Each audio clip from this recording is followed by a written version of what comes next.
it's Vanessa here with another Scrapbook Process video, and today I am using the color palette that I put together, and I actually put this layout together quite a while back, and so hopefully I remember what I did for this layout. I first started out by taking this piece of pattern paper from, I want to say this was a Dear Lizzie pattern paper from, oh gosh, I don't even know the collection. It was definitely several years ago, so this is an old piece of pattern paper for sure. And it already had the stars in the background, but I wanted to add some more texture and interest. And I didn't want to add any color to it, I just wanted to add some interest. So I grabbed this stencil from Paige Evans, and I grabbed my Crafter's Workshop Shimmery Goodness texture paste, and I used that to put some stars on the background to add that interest that I was wanting, but not any extra color. That Shimmery Goodness texture paste actually dries. Oh my goodness, words! It dries it in a pearly iridescent kind of finish. I actually love it. You can add color to it and it'll take on the color of whatever you add to it with still that shimmer coming through. But I often will use it just alone the way it is and have it just add that pearlized shimmer to my layouts, and that's what I was going for on this one. So I laid that off to the side to dry, and now I am taking all of my pattern paper that I pulled for this layout, and these are all from my scrap bin. I was going for the blue and greens that were in the color palette, and that was going to be my focus for this layout. And so I just went through my scraps and just grabbed all the pattern papers that I found that had those colors. And I'm just going to go about layering them up here behind my photo. There's no real rhyme or reason to how I'm putting the layers together. I'm just kind of taking them all, layering them up, and putting them here behind this photo. I do cut certain pieces off when they hang down a little bit too far, but for the most part, I'm trying to use them in the size that they are, and that way I get them used up and out of my stash.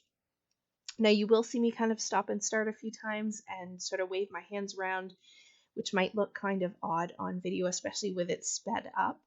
But I was actually on a video Zoom call with some other scrapbookers, and we were talking while I was creating this layout, and so that is why at times it might seem a little bit weird when my hands are moving or I stop completely and don't look like I'm doing anything. So I do apologize if it's a little distracting sometimes.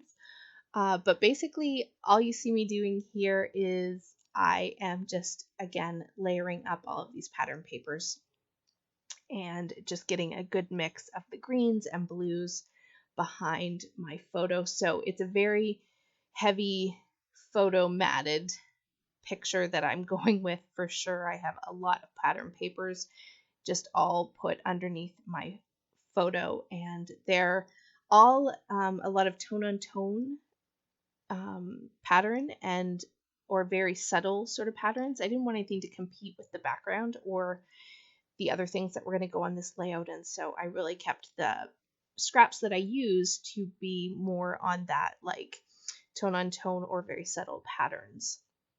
So now that I have all the smaller pieces all put around my photo, I am going to sort of contain all of those matted layers with this one piece of blue pattern cards, or not pattern cardstock, pattern paper, and that was a Paige Evans, I believe, and I'm going to use that to back that entire photo cluster, I guess you could say, on that blue, and that kind of just keeps everything kind of contained. And that is going to go right there on my blue cards, or on my blue pattern paper that has now dried. I'm going to mat that on that green cardstock to frame out my layout. And because I did not use any water or really wet medium on my background, I didn't have to worry about it warping.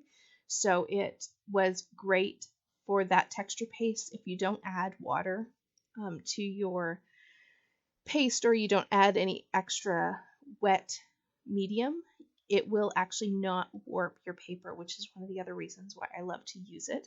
So I could easily put that paper down and I didn't have to worry about having to, flatten it in some way.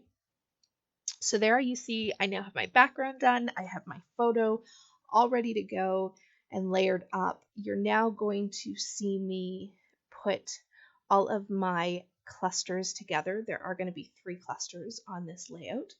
One that will go here to the left of the photo, and then one that's going to go to the top of the photo, and then another that's going to go to the top left of the layout.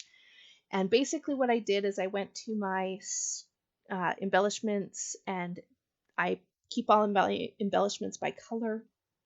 I just went through my little embellishments for anything that was green and blue. I did not care, what they were specifically. So I have, some random things, like there's a book. I knew I was using stars, so I did grab stars, but I have other things like just labels and journaling cards and stars, and I have a book, and I have like a potted plant, but it was the right colors. And it doesn't bother me to use sort of some random things like that. I make them work on my layouts. I'm not a theme scrapper anyway, and so as long as they match the colors, there was no story to this photo, so I was fine with just using, and if it matched my colors, using it on my layout. And so that's basically what you see here. This is just a mishmash of different pieces from my stash that just match the colors, and I figured let's get it on a layout so it is not sitting in my stash. So that is, hey, better than it taking up space and not being on a layout. I would rather put it on a layout and get it used. So I'm just gonna, play around with each of these clusters. I do off camera add a little bit of fun foam to the back of some of these clusters just to give them some dimension. I do a little bit on camera, but I do add some off camera. Just again, because most of this is paper, I do want to give sort of some interest and dimension. So I do oftentimes lift up some of my embellishments, especially with the paper embellishments on this fun foam, like you see me doing here with this camera. I do this for both the cameras, this one here in this cluster here at the bottom, and then also the one for the camera that is above the photo as well. You'll also see that journaling card that I have there in my main embellishment cluster to the left of my photo, it actually was sort of a calendar journal card, and it had the month of November. Now this picture was not taken in November, and I don't have a problem. I can take embellishments, and I encourage you to take your embellishments and make them work for you. For me, because it didn't have the right month and I knew I wasn't going to ever use that card probably for anything, I just took a label, covered over the month, added some embellishment, and made the embellishment work for me. Now, if I wanted to use it and I still couldn't cover it up for some reason, I could always cut off that top part and use the bottom. I am all about taking your embellishments and making them work for you. And so I definitely encourage you, don't just let it sit in your stash, or, always take your embellishments, and if you need to, cut them apart or cover them, the bits that you don't like, up with another embellishments. It's a great way to use up the things that you have, and you can always make it work. Here now, I am putting down my title, and one of the things that I also love to do is to take multiple fonts and different types of letter stickers and put them together to make titles. So I have a flat alpha in the green from Ellie Studio. I have a white puffy from, I want to say that is Fancy Pants, I believe. They're very, very, very old. And then I have a pink fresh in a scripty font that is also part of my title.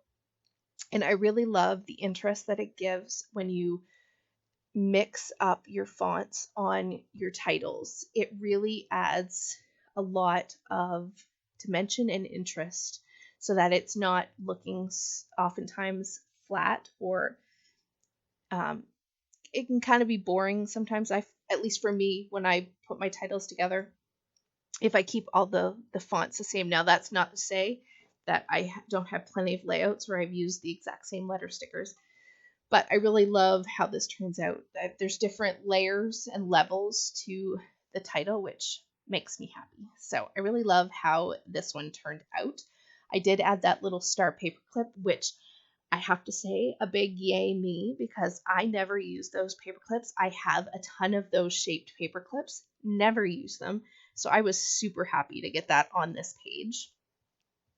Now, when I went and looked at the layout, and I noticed that the blue pattern paper that I put as a final mat around my photos just wasn't popping. So I took my white gel pen and I just did a border around that one piece of pattern paper, and I really like how it really made it stand out. It's very subtle to just add that little bit of white gel pen, but it really made it stand out, and I feel like you could now actually see that pattern paper. I absolutely adore how this layout came together, and it's at this point that I think that I am done. And you're going to see me wave, and I even bring the thing back and I go, look, I'm done, and here's the colors, and here's how I put this together.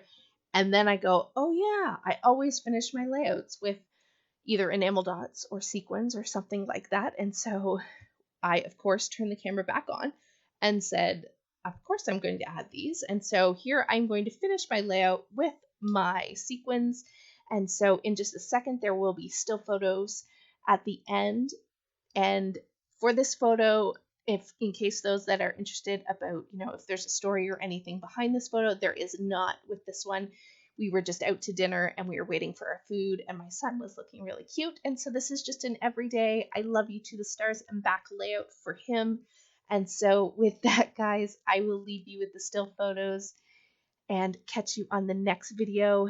And before I go, I will say a quick shout out to all my new subscribers. Welcome, and I hope you are enjoying the videos. And with that, guys, I will catch you on the next one. Have a great day, everybody.